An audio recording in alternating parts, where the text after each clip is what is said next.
उत्तराखंडी स्वाभिमानी कांग्रेस की इस वर्चुअल रैली में आप सबका दिल से स्वागत करता हूं।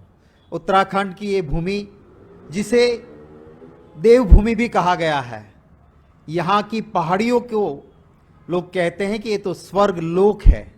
यहाँ पे ऋषि और संतों का वास माना गया है और मुझे बहुत ही खुशी है कि ये वो भूमि है। यहाँ के हर परिवार से कोई न कोई इस राष्ट्र की सुरक्षा के लिए सब कुछ समर्पित कर दूंगा, पर राष्ट्र के लिए लड़ूंगा, ये मान के फौज में है। ऐसी इस उत्तराखंड की भूमि को मैं नमन करता हूं और हमारी कोशिश है कि आपका जो स्वाभिमान है उसके ऊपर भाजपा ने कहीं ना कहीं चोट लगाई है। क्यों इस देवभूमि से हमारे उत्तराखंडी साथियों को पलायन करना पड़ा रहा है? क्या ये हमारा अधिकार नहीं था कि उत्तराखंड के लोगों के लिए हर जगह पे आरोग्य की वो सुविधा हो कि यहाँ के लोगों को कहीं ना कहीं अपने हेल्थ इश्यूज के लिए इधर उधर की ठोकरें ना खानी पड़े? भाजपा को एक बड़ी उम्मीद के साथ लोगों ने वोट दिया था। उत्तराखंड में 5 साल पहले बहुत ऐसे ख्वाब दिखाए थे। बाद में तो इनके नेता ने खुद अमित शाह ने कह दिया कि चुनाव के वक्त जो हम कहते हैं ना, वो तो जुमले होते हैं, वो करना थोड़े ही होता है। और इसी को चलते देखो कि लोगों ने उम्मीद के साथ वोट दिए। भाजपा ने क्या किया? काम नहीं किया, कारनामे किए। कहीं सुना है ऐसा कि 5 साल में 3 तिगाड़ा काम बिगाड़ा? 3 मुख्यमंत्रियों को आपने बदल दिया। जनता को बताइए तो सही कि उसकी वजह क्या थी। कांग्रेस की सरकार थी, हरीश रावत जी मुख्यमंत्री थे। हर गांव को सड़क देने के लिए मेरा गांव मेरा सड़क, एक सिर्फ जुमला नहीं दिया, काम करके दिया। और 1400 किलोमीटर की सड़कें कांग्रेस के हरीश रावत जी के शासन में बनी। ये आए, मेरा गांव मेरी सड़क ही बंद कर दिया। ये उत्तराखंड स्वाभिमान पे चोट थी। आज देखिए, हर दूसरी युवा महिला बेरोजगार है। ये उत्तराखंडी स्वाभिमान पे चोट है। आप देखिए, मनरेगा पे हर परिवार को, हर गृहस्थी को 100 दिन का काम देना ही चाहिए, पर यहां तो सिर्फ 36 दिन का काम दिया। वो उत्तराखंडी स्वाभिमान पे चोट है।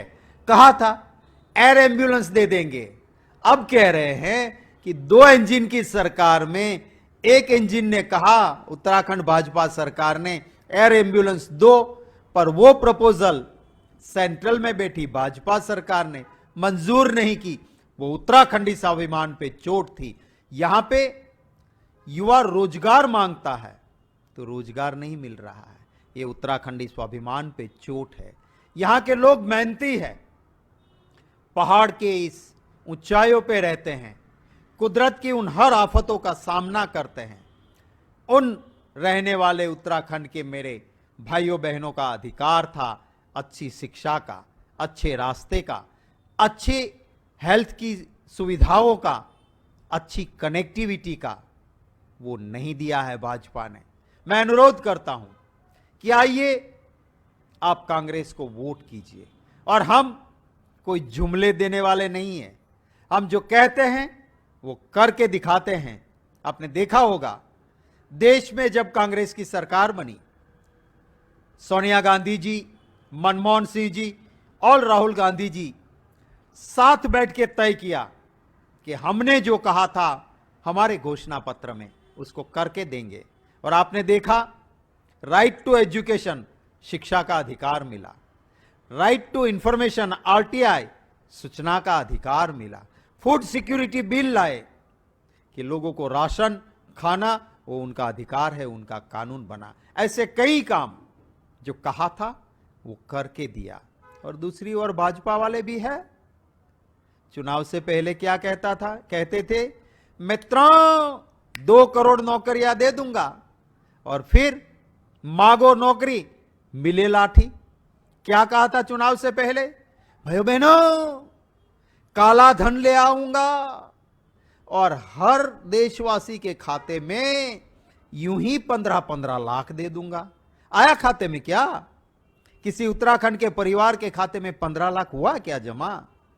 ये जुमले देने वाले लोग हैं, इनके जासे में मत आना। इनका विकास कैसा विकास है साथियों, मैं आपसे कहना चाहता हूं। एक शासक हुआ करता था जिसकी नगरी सोने की नगरी कही जाती थी।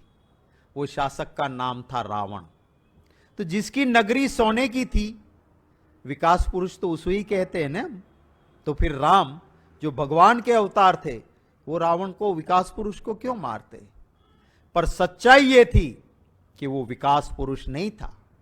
रावण की नगरी दूर से देखो सोने की जरूर लगती थी, पर वहां रावण के चहीते राक्षसों के महल बड़े बड़े और सोने के थे।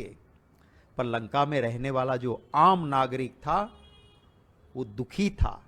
वो टैक्स टैक्स टैक्स भरे जा रहा था, और सच के रास्ते चलने वाला रावण का भाई भी वहां दुखी था, और इसलिए राम ने रावण का वध किया था। वो विकास पुरुष नहीं, विनाश पुरुष था।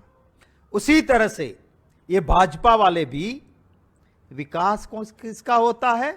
उनके आसपास जो उनके चहीते बड़े बड़े उद्योगपति हैं ना, उसकी कोरोना काल में सबको नुकसान हुआ, पर उनकी तिजोरियों में पैसे बढ़ते बढ़ते ही गए, करबो खरबो आ गए। तो ये रावण मॉडल, ये भाजपा का विकास मॉडल है।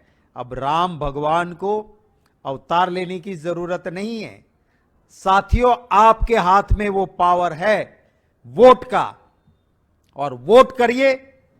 ये राक्षसी विकास नहीं, उत्तराखंड में बसने वाले हर इंसान का विकास हो, जहां गरीब और पैसे वाले के बीच का फासला कम हो। ऐसा सस्टेनेबल जिसको कहते हैं, टिकाऊ, वो विकास हो। बैलेंस डेवलपमेंट जिसको कहते हैं, संतुलित विकास, वो विकास हो। और वो सिर्फ कांग्रेस पार्टी दे सकती है। हमने नारा दिया है, 4 धाम 4 काम। वो आपके लिए है। हमारा विजन डॉक्यूमेंट आप सबके दिल में पड़ी आपकी बात, उसको रख के उसको पूरा करेंगे। आज आप सब हमारी कांग्रेस पार्टी की इस वर्चुअल रैली में जुड़े, मैं आपका दिल से धन्यवाद करता हूं, और फिर से आपसे अनुरोध करता हूं, आओ कांग्रेस को वोट कीजिए। और कोई छोटे मोटे वोट कटवा भाजपा वाले पैसे दे के रखते हैं, वो जानते हैं कि कुछ वोट ऐसे हैं जो कभी भाजपा को नहीं मिलेंगे। तो कांग्रेस के वोट कम करने के लिए कुछ वोट कटवा भी आते हैं, उसको वोट मत कीजिएगा। अपना वोट बर्बाद नहीं करना है। अपना मत, अपना वोट कांग्रेस पार्टी को देके आपकी सरकार जो उत्तराखंडी स्वाभिमान की सुरक्षा करे, ऐसी सरकार बनानी है। उसमें आपके आशीर्वाद और आपके साथ मिले, इसकी उम्मीद करते हुए आप सबको बहुत बहुत शुभकामनाएं। जय हिंद।